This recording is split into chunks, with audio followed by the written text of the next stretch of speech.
The following story has been brought to you by StoriesToInspire.org.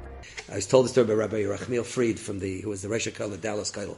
He is the Mechaber of the Sefer Yom Tov Sheni Kilchasa, and big, tremendous Talmid Chacham and a very dear friend. And he said he's once in the Keil in Dallas, and he gets a phone call. From a guy.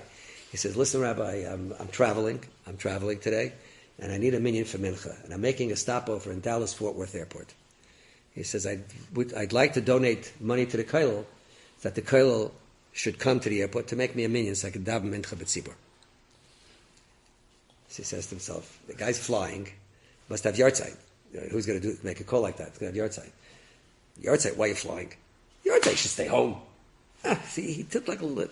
So he said, I'll be honest with you, I have a Keil here to route them all up and go to the airport and then drive back is a bit tired. I don't want to do it. He said, Rabbi, I'll make it worth your while.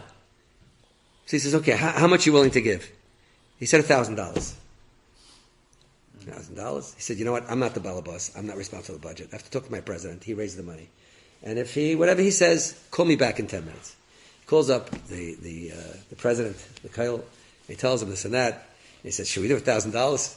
So the president tells Rabbi Fried, he says, obviously you don't know how hard it is to raise money. I'll be there. I'll be at the airport, whatever. $1,000, he said, we're pretty desperate. Okay. The president said yes. The guy calls back. Yes, they're coming. Come to the airport. They bring Sidurim. They make up where to meet this guy. And Rabbi Fried has like this bad feeling, what's shot like this?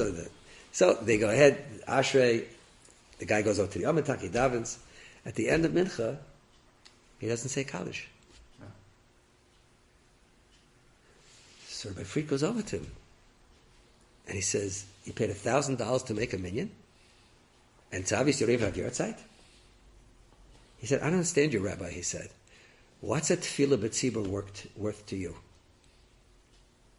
There was a doctor. He was not a rich man. He was a research doctor. He's flying around presenting a paper. He was a research doctor. The research doctor don't make a lot of money.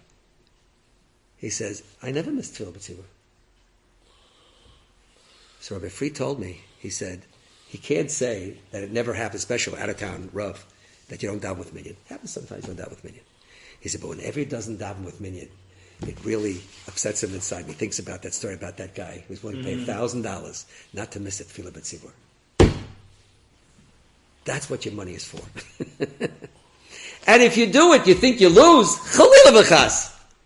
You think that you're spending at a Kodesh Baruch Hu, you're going to walk away with less? Narishkeiten. You're going to eat from it. I don't know. Enjoyed this story? Come again. Bring a friend. StoriesToInspire.org